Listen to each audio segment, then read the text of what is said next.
ओम शांति। मैं आत्मा शांत स्वरूप हूँ। शांति के सागर परमपिता परमात्मा के महावाक्यों को इन कर्मेंद्रियों के द्वारा सुना रही हूँ। मैं आत्मा, फरिश्ता और जो आत्माएं मुरली सुनती हैं वो भी फरिश्ताई आत्मा हैं। परमात्मा के महावाक्यों को निमित्त बनी हुई आत्मा के द्वारा सुनती हैं। जब हम परमात्मा के महावाक्यों को आत्मिक स्थिति में स्थित होकर के सुनते हैं तो मुरली की धारणा बहुत अच्छी होती है और मुरली मानो आपके जीवन में उतर जाती है। मुरली बहुत मीठी लगने लग जाती है। मुरली की धुन सदा कान में सुनाई देने लग जाती है। परमात्मा जो बार बार मीठे मीठे मीठे मीठे कहते हैं, मीठे बच्चों की वो परमात्मा के द्वारा धुन कानों में कहीं गूंजने लग जाती है। उसके लब में हम लीन होने लग जाते हैं। उसके संस्कार हमारे में आने लग जाते हैं। हमारा जीवन परिवर्तन होने लग जाता है। इसलिए मुरली को यही स्थिति में स्थित होकर सुने। आज 14/6/2023 के ईश्वरीय महावाक्य हैं। मीठे बाबा ने मीठे बच्चों से कहा, मीठे बच्चे, तुम्हारा है सतो प्रधान संन्यास। तुम देह सहित इस सारी पुरानी दुनिया को बुद्धि से भूलते हो।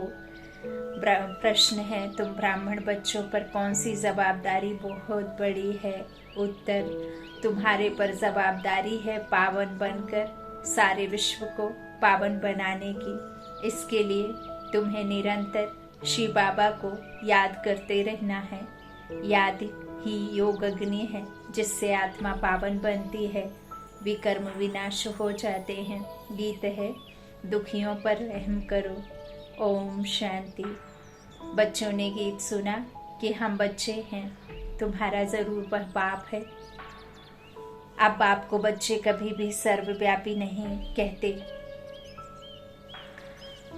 लौकिक बाप के बच्चे कभी ऐसे नहीं कहेंगे कि हमारा बाप सर्वव्यापी है, जहाँ देखता हूँ वहाँ बाप ही बाप है। कहते हैं ऐसे? नहीं कहते।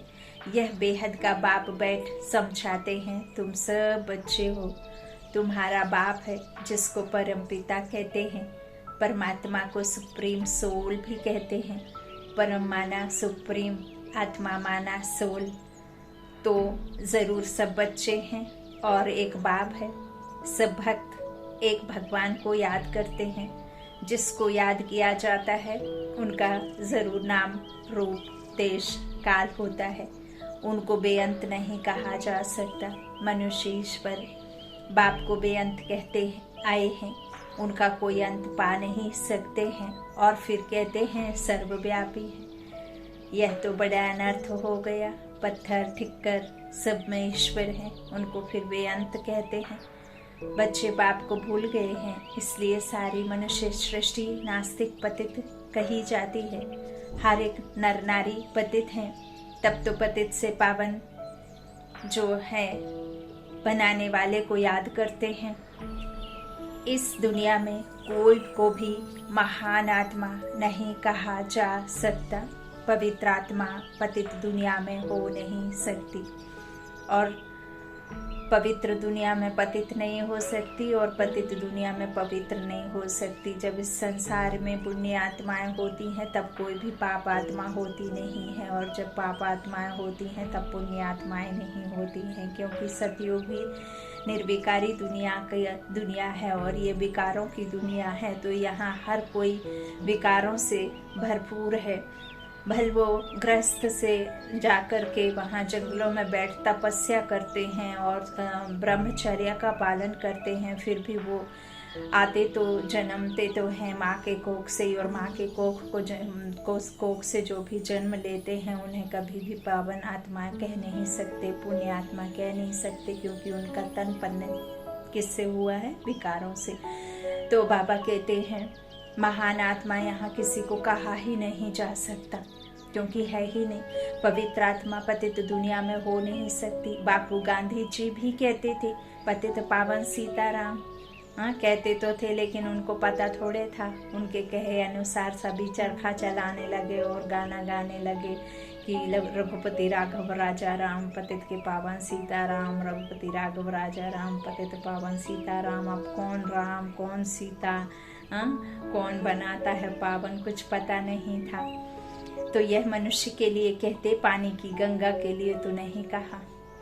यह है झूठ, झूठी माया, झूठी काया, झूठा सब संसार है ही झूठ खंड। सचखंड था जबकि नई दुनिया में नया भारत था। अब ये तन तो झूठा है ना, जिसे हम अपना मान बैठे हैं, ये तो छूट जाता है ना, अपना थोड़े ना है। तो ये मायावी दुनिया है ना, 5 विकारों से भरपूर है ना। तो सचखंड था जबकि क्या था? नई दुनिया में नया भारत था। अब वही भारत पुराना हो गया है। भारत जब नया था तो उसको स्वर्ग कहा जाता है, जिसको 5000 वर्ष हुए। त्रेता में 2 कलाएं कम हुई, इस समय तो कलयुग है। इसको कहा जाता है पुरानी दुनिया। पुरानी दुनिया में पुराना भारत। वर्ल्ड नई भी होती है तो पुरानी भी होती है। अब है पुरानी दुनिया। सब मनुष्य नास्तिक हैं, इसलिए दुख धाम कहा जाता है। फिर इस दुख धाम को सुख धाम तो एक ही बाप बना सकते हैं।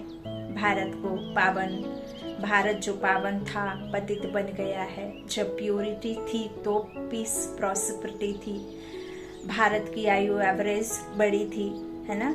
आशीर्वाद देते हैं ना, दूधो न हाओ पूतो फलो, लेकिन अब तो ना दूध है ना पूत है। और जुग जुग जियो। अब जुग जुग कैसे जिएंगे? अभी तो ये आयरन एज है। अब आशीर्वाद में बदलाव लाना है। कौन सा बदलाव लाना है आशीर्वाद में? आशीर्वाद दो, ऐसी आशीर्वाद दो जो सच्ची हो। कैसी? देखिए, यदि हम ये कहते हैं सुखी रहो, तो सुखी तो इस संसार में कोई है नहीं, कोई नहीं है। अब आपको इस आशीर्वाद को कैसे बदलना है? आपके जीवन में दुख जरूर है, हर किसी के जीवन में है, फिर चाहे वो स्थूल धन पे सोरा क्यों ना हो, लेकिन स्थूल धन से किसी भी खुशी को खरीदा जा नहीं सकता। यदि कोई हॉस्पिटल में उसका पैसे वाले धन के मालिक का कोई शरीर छूट जाए किसी के साथ वाले का, तो उससे पैसे से खरीदा नहीं जा सकता। और सुख जबकि उसी में है उसका, वो तो यही मानता है ना कि हमारा सुखी जीवन था, अब दुख हो गया क्योंकि वो चला गया। लेकिन आपके पास पैसा अटूट था, आप उसके जीवन को खरीद पाए? नहीं खरीद पाए। तो पैसे से आपने खुशी तो नहीं खरीद पाई ना। तो इसीलिए अब आशीर्वाद में कुछ इस तरह से बदलाव लाना है। मन के अंदर भी संकल्प यही चलाना है कि इस जीवन में, इस अंतिम समय में, इस कलयुग में यदि आप हैं तो दुख जरूर आएंगे, लेकिन उन दुखों को सहने की शक्ति परमात्मा आपको दे। आप हर मुश्किल से सहज बाहर आ जाएं। आपको हर मुश्किल में परमात्मा साथ हाथ पकड़कर थाम करके आप उस सर्वशक्तिमान की छत्र छाया में पालना पाएं। इस तरह के आशीर्वाद आपको देने हैं। स्वस्थ रहें, इस तरह से आपको आशीर्वाद में बदली करनी है ना। तो बाबा कहते हैं जब प्योरिटी थी ना, तब पीस प्रॉस्पेरिटी थी। तो भारत की आयु भी क्या थी? एवरेज बड़ी थी। कितनी थी? 150 वर्ष, जिसे गोल्डन एज कहा। फिर त्रेता में कितनी? सिल्वर। फिर द्वापर में क्या हुआ? कॉपर। फिर कलयुग में क्या हुआ? Iron age. और अब तो एज का कोई पता ही नहीं है, आयरन भी नहीं, बिल्कुल आएगी गए, है ना। तो ऐसा आना जाना लगा हुआ है। और बाबा कहते हैं अभी तो बहुत छोटी हो गई है आयु। भारत रोगी कब से बना है दुनिया नहीं जानती, ऐसे नहीं कहेंगे कि परंपरा से रोगी है। भक्ति शुरू ही द्वापर से होती है तो परंपरा से कैसे हो जाएगा। कलयुग का जब अंत होता है तब बाबा आकर ज्ञान देते हैं। ज्ञान है ही ज्ञान सागर के पास। ज्ञान का सागर, नॉलेजफुल, यह उस बाप की ही महिमा है।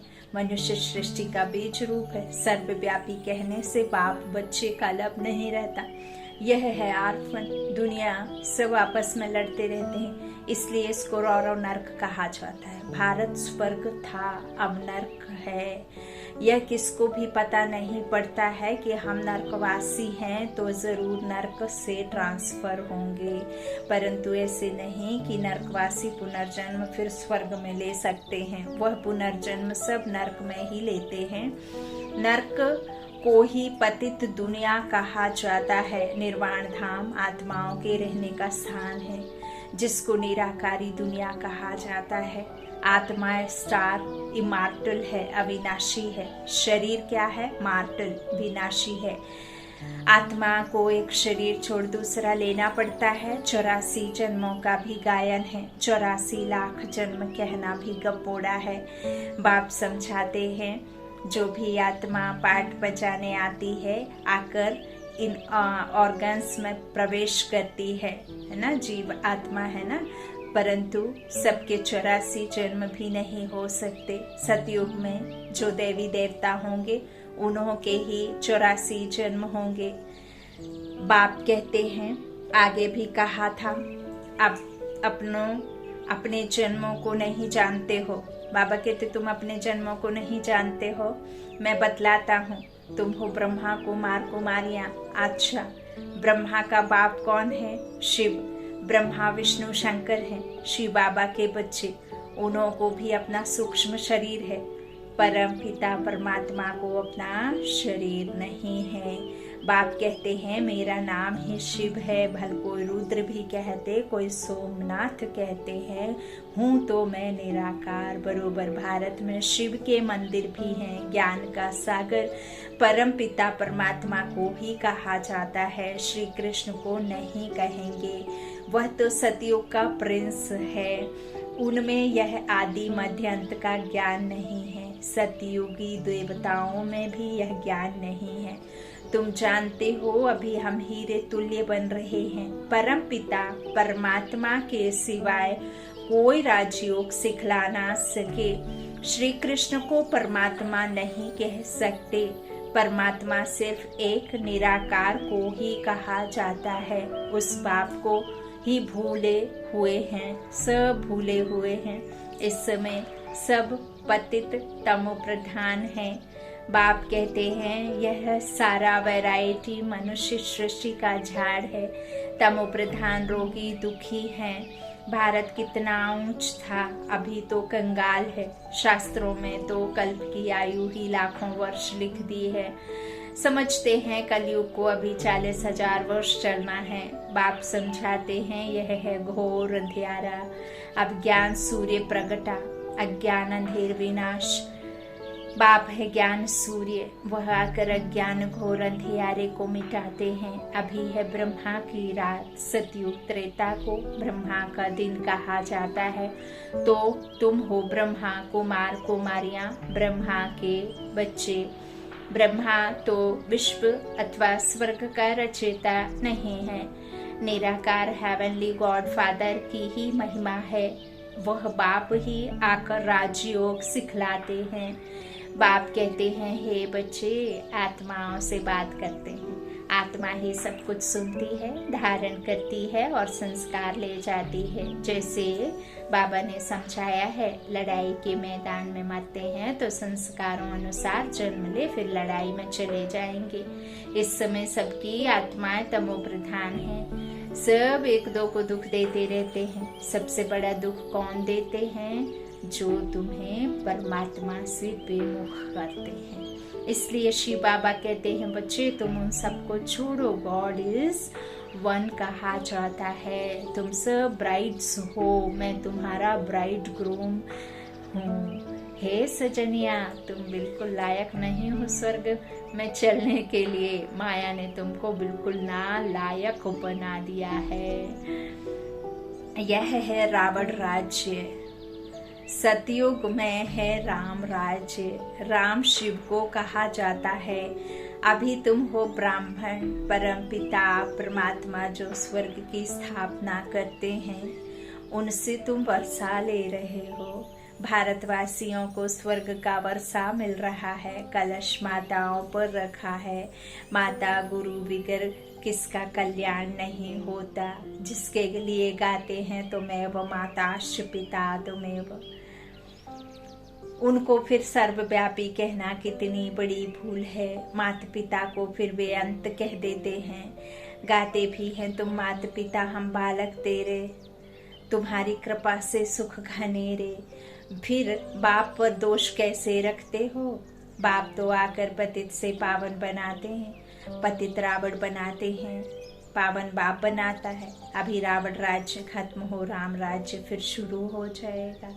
इस चक्र को अच्छी रीति समझना है। बेहद की हिस्ट्री ज्योग्राफी बेहद का बाप ही सुनाएंगे। बाकी आपने हद का सुना, ये बेहद का है। जिसको हम सुनते आए हैं वो झूठी है या हद की है, उससे आपका कुछ भी फायदा नहीं है। आप कोई भी पढ़ाई पढ़ते हैं तो शरीर निर्वाहार्थ पढ़ते हैं, लेकिन जो ईश्वर पढ़ाई पढ़ाते हैं वो आपको 21 जन्म के सुख के लिए पढ़ाई पढ़ा रहे हैं। बेहद का राज समझा करके बेहद की दुनिया का मालिक बनाने के लिए, है ना। एक है बेहद, हद, और एक पारलौकिक जो है ना बाबा ने कहा है। तो इस तरह से वो है ही बेहद और हद से पार। तो बाबा कहते हैं बेहद की हिस्ट्री ज्योग्राफी बेहद का बाप ही सुनाएंगे। यह है रुद्र ज्ञान यज्ञ, श्री कृष्ण का यज्ञ नहीं है। वही गीता का राजयोग है, परंतु श्री कृष्ण कोई ज्ञान नहीं देते हैं। यह है रुद्र शिव भगवान वाच। अच्छा, इस बात पे एक डिबेट जैसा एक भाई से हुआ था। एक भाई ने मुझे प्रश्न नहीं, एक तरह से वो झूठ 100% झूठ कह रहे थे कि जो हम आप मुरली पढ़ते हैं या जो हम कहते हैं कि भगवान की गीता ज्ञान है, तो उन्होंने बोला कि नहीं, जो आप लोग सुनाते हैं वो अथॉराइज्ड नहीं है। गवर्नमेंट से इस गीता को अथॉराइजेशन नहीं है, लेकिन जो गीता लिखी हुई है, जो गीता पाठशाला में या गीता ज्ञान जो है, वो गवर्नमेंट से अथॉराइज्ड है और वो सच्ची गीता है। कोर्ट कचहरी में भी आपने देखा कि उस गीता पर हाथ रख करके कसम खाते हैं कि मैं जो भी कहूँगा सच कहूँगा, सच के सिवा कुछ नहीं कहूँगा। और रियलिटी ये है कि जो भी मैं कहूँगा अंदर क्या रहता है, झूठ कहूँगा, झूठ के सिवा कुछ नहीं कहूँगा। ये निर्दोष को फांसी पे चढ़ाने के लिए मैंने लाखों करोड़ों रुपए दिए हैं, जेब भरे हैं एडवोकेट की, लॉयर की, झूठ बोलने वाले की, तो मैं भला कैसे हार सकता हूँ। गीता के ऊपर इस तरह की कसम खाई जाती है। यदि वो गीता भगवान के द्वारा लिखी गई होती, सत्य पिता के द्वारा, ज्ञान सागर बाप के द्वारा लिखी गई होती, तो किसी की मजाल की कोई झूठ बोल लेता कोर्ट में खड़े होकर के। हाँ? तो मैंने वो भाई से थोड़ा सा डिबेट जैसा भी हुआ। मैंने कहा कि हाँ, ये सत्य है कि जो गीता है वो भगवान की है, भगवान ने ही गीता उच्चारी है, लेकिन जो कृष्ण को कहा गया है भगवान गीता का, वो गलत है। क्योंकि वो जो कृष्ण की गीता है वो गीता द्वापर में आकर के लिखी गई है, भक्ति काल में आकर के, और ये पूरे कल्प में 5000 वर्ष में एक बार कल्प के संगम युग पर आकर के स्वयं निराकार राम परमात्मा शिव भगवान, गीता ज्ञान दाता, गीता ज्ञान सागर, तो वो शिव भगवान वाच इस ब्रह्मा के मुख के द्वारा उच्चारण होते हैं। गीता का ज्ञान उच्चारण किया जाता है, ना कि कोई शास्त्र बना करके बैठ करके उसे लिखा जाता है। और गीता के ज्ञान में परमात्मा आकर के खुद अपना परिचय देते, हम आत्माओं का परिचय देते, आदि मध्य अंत 4 युगों का, आत्मा का 84 का चक्र, मनुष्य रूपी सृष्टि झाड़, किस तरह से 4 युगों को कितने कितने वर्षों में बांटा गया है, कौन सी सुख की दुनिया है, कौन सी दुख की दुनिया है। सतयुग, त्रेता 1250 वर्ष, 1250 वर्ष का त्रेता, इस तरह से ये आधा कल्प हुआ 2500 वर्ष का। और इन आधे कल्प में आत्माओं को किसी तरह की अप्राप्ति, किसी तरह का दुख, अशांति नहीं होती। लेकिन सतयुग के बाद त्रेता को भी सतयुग नहीं कहेंगे, वहां सतो प्रधान नहीं होते, 2 कलाएं कम हो जाती हैं, इसीलिए वहां सूर्यवंशी से चंद्रवंशी घराने में जाते हैं। 8, 12, 21, 43 ऐसे जन्म होते हैं। तो 8 आपकी सतयुग में, 12 त्रेता में, 21 द्वापर, फिर कलयुग में सबसे ज्यादा जन्म है। और ये संगम युग अंतिम जन्म, 100 वर्ष का छोटा सा संगम युग, चढ़ती कला कमायु युग। तो इस तरह से परमात्मा फिर 3 फ्लोर की बात भी कहते हैं, 3 लोकों का राज भी हमें समझाते हैं ब्रह्मा मुख के द्वारा। हद नहीं, बेहद की हिस्ट्री ज्योग्राफी है ये। तो परमात्मा जिस दुनिया में रहता है, उस दुनिया में हम आत्माएं रहने वाली हैं। यहाँ फिर सूक्ष्म वतन परमात्मा ने 2रा फ्लोर, फिर 3रा फ्लोर जहाँ स्थूल वतन, जहाँ हम आत्माएं ये जीव को लेकर के आत्मा क्या करती हैं, पाठ बजाती हैं। तो इस तरह से गीता तो उच्चारी गई है सचमुच भगवान के मुख से, लेकिन निराकार शिव परमात्मा ने लिखा नहीं, उच्चारण किया है। यही जो हम 7 रोज के ज्ञान इस ईश्वरीय पाठशाला में आकर के 7 रोज की भट्टी में पढ़ते हैं ना, पकते हैं, वही सब परमात्मा हमें बताते हैं निमित्त टीचर बहनों के द्वारा। अच्छा, तो फिर उन्होंने बहुत कुछ कहा, फिर मैंने उनको समझाया नहीं, क्योंकि बाबा कहते भी हैं हमें किसी से डिबेट नहीं करना है, इसीलिए फिर ज़्यादा कुछ कह के फायदा नहीं। अच्छा, तो बेहद की हिस्ट्री ज्योग्राफी बेहद का बाप ही सुनाएंगे। यह है रुद्र ज्ञान यज्ञ, श्री कृष्ण का यज्ञ नहीं है। बाबा कहते हैं इस तरह से वही गीता का राजयोग है, परंतु श्री कृष्ण कोई ज्ञान नहीं देते हैं। यह है रुद्र शिव भगवान वाच, रुद्र ज्ञान यज्ञ से ही विनाश ज्वाला प्रकट हुई। अब तुम बच्चे आए हो माता पिता से स्वर्ग का वर्षा लेने, यह कोई अंधश्रद्धा नहीं है। यूनिवर्सिटी व कॉलेज में कोई अंधश्रद्धा होती नहीं, यहाँ पर अंधश्रद्धा की बात नहीं। तुम बाप से बेहद का वर्षा लेने, मनुष्य से देवता बनने आए हो। यह गॉड फादरली यूनिवर्सिटी है। बाप समझाते हैं यह भारत देवी राजस्थान था, हीरे जवाहरों के महल बनते थे। भक्ति मार्ग में भी सोमनाथ का मंदिर कितना बड़ा बनाया है। उनसे पहले क्या होगा, अभी तो भारत कंगाल है।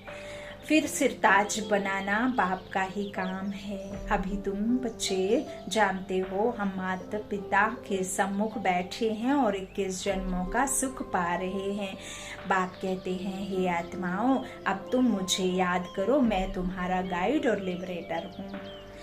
वर्ल्ड की हिस्ट्री ज्योग्राफी कैसे रिपीट होती है, यह तो बच्चों को समझाया जाता है। इसमें अंधश्रद्धा की तो कोई बात ही नहीं है। तुम्हारा है सतो प्रधान बेहद का संन्यास, तुम पुरानी दुनिया को बुद्धि से छोड़ते हो। इसलिए बाप कहते हैं सर्वधर्मानी, देह सहित देह के जो भी संबंध हैं सबको भूलो, अपने को अशरीरी समझो। बाप कहते हैं इस देह का भान छोड़ो, मुझ बाप को याद करने से ही तुम्हारे पाप भस्म होंगे। निरंतर मुझे याद करो और कोई उपाय नहीं, अंत तक याद करना है। माया जीते जगत जीत बनना है। माया पर जीत एक शिव बाबा ही पहना सकते हैं। अच्छा, अब बाप शिव शक्तियों द्वारा भारत पर अविनाशी बृहस्पति की दशा लाते हैं। बाप कहते हैं मैं स्तन का लोन लेकर इनका नाम ब्रह्मा रखता हूँ। तुम ब्रह्मा कुमारियाँ वर्षा लेते हो शिव बाबा से, याद भी शिव बाबा को ही करना है। वह कहते हैं मेरा नाम एक ही शिव है।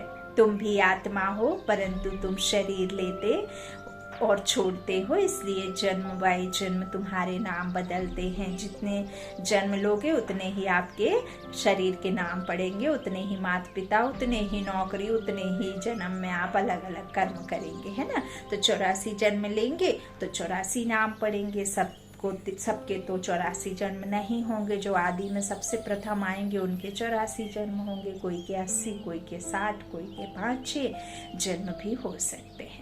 मेरा नाम एक ही है शिव। शिव बाबा को याद करते रहो तो विकर्म विनाश होंगे। योग अग्नि बिगर कोई पावन नहीं बन सकते। तुमने प्रतिज्ञा की है बाबा हम पवित्र बन भारत को पावन बनाए फिर राज्य करेंगे। शिव बाबा को याद नहीं करते तो गोया अपने को पतित बनाते हैं, इसलिए फिर धर्मराज की बहुत कड़ी सजा खानी पड़ेगी। तुम्हारे पर बड़ी रेस्पॉन्सिबिलिटी है। बाप को याद करते रहना है, यह है रूहानी यात्रा। अच्छा, मीठे मीठे सिक्के लादे बच्चों प्रति नंबरवार पुरुषार्थ अनुसार माता पिता बाप दादा का याद प्यार और गुड मॉर्निंग। देखो बाबा ने लिख दिया आज नंबरवार पुरुषार्थ अनुसार। तो देख लो आपका कौन सा नंबर है। सबसे पहले परमात्मा किसको याद प्यार दे रहे हैं। रूहानी बाप की रूहानी बच्चों को नमस्ते। हम रूहानी बच्चों की रूहानी माता पिता बाप दादा को याद प्यार और गुड मॉर्निंग। धारणा के लिए मुख्य सार। पहला बाबा ने कहा निरंतर एक बाप की याद से माया जीत जगत जीत बनना है, पवित्र बनकर भारत को पवित्र बनाना है। दूसरा, बुद्धि से बेहद पुरानी दुनिया का संन्यास करना है। इस देह भान को भूलने का अभ्यास करना है। देही अभिमानी रहना है। वरदान है किसी से किनारा करने के बजाय सर्व का सहारा बनने वाले विश्व कल्याणकारी भव। सारे कल्प में ब्रह्मा बाप और ईश्वरीय परिवार के संबंध संपर्क में आने वाली आप श्रेष्ठ आत्माएं हो। आप किनारा करने वाले नहीं लेकिन विश्व का सहारा बनने वाली विश्व कल्याणकारी आत्माएं हो।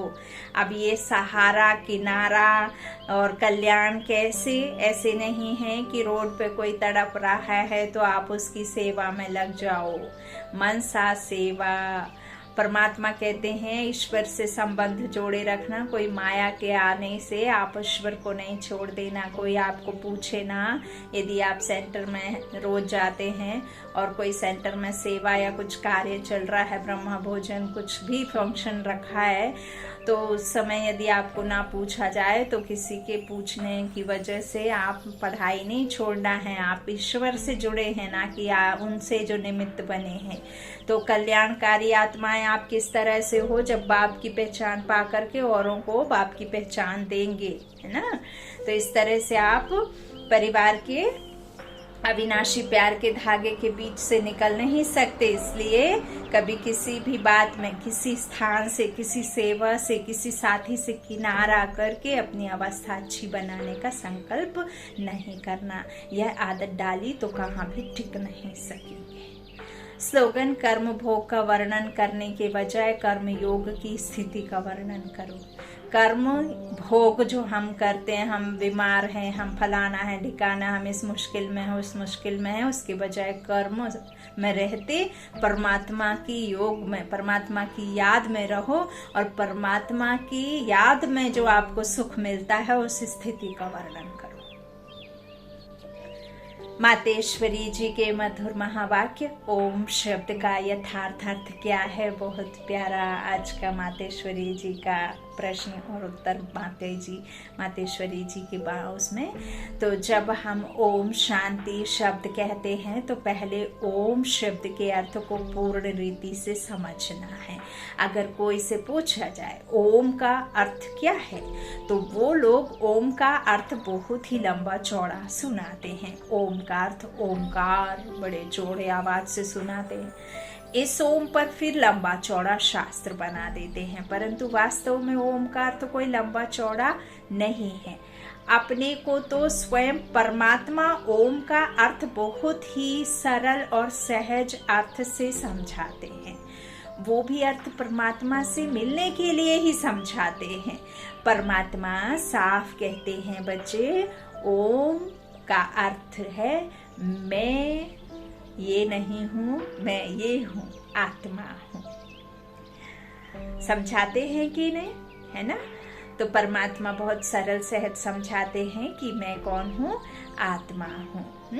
तो इस तरह से स्वयं परमात्मा कहते हैं, वो भी अर्थ परमात्मा से मिलने के लिए समझाते हैं। मेरा असली धर्म शांत स्वरूप है, मैं आत्मा हूँ ही शांत, मेरा गले का हार ही शांति है। तो अब इस ओम के अर्थ में उपस्थित रहना है, तो ओम का अर्थ मैं आत्मा परमात्मा की संतान हूँ। मुख्य बात यह हुई कि ओम के अर्थ में सिर्फ टिकना है, बाकी मुख से बैठ ओम ओम ओम का उच्चारण नहीं करो। बुद्धि में यह निश्चय रखकर चलना है, ओम का जो अर्थ है उस स्वरूप में स्थित रहना है। और ओम का अर्थ क्या है? शांत। तो शांत रहकर यह निश्चय रखना है कि मैं आत्मा हूँ, शांत स्वरूप हूँ और परमात्मा की संतान हूँ, और चलना है। ओम का जो अर्थ है उस स्वरूप में स्थित रहना है। बाकी वो लोग भल ओम का अर्थ लंबा सुनाते हैं मगर उसके स्वरूप में स्थित नहीं रहते, परंतु हम तो ओम का स्वरूप जानते हैं तभी उस स्वरूप में स्थित होते हैं। हम यह भी जानते हैं कि परमात्मा बीज रूप है और उस बीज रूप परमात्मा ने सारे झाड़ को कैसे रचा हुआ है, उसकी सारी नॉलेज हमें अभी मिल रही है। अच्छा, ओम शांति। मैं आत्मा शांत हूँ। शांति मेरा क्या है? गहना है। शांति धाम मेरा घर है। शांति का सागर मेरा पिता है। शांति देना मेरा कर्म है। शांत रहना मेरा धर्म है। सबको शांत देखना मेरा क्या है? कर्म में रहते सबको शांत स्वरूप आत्मा देखना, तभी फिर शांति दिखेगी सब तरफ। अच्छा, ओम शांति।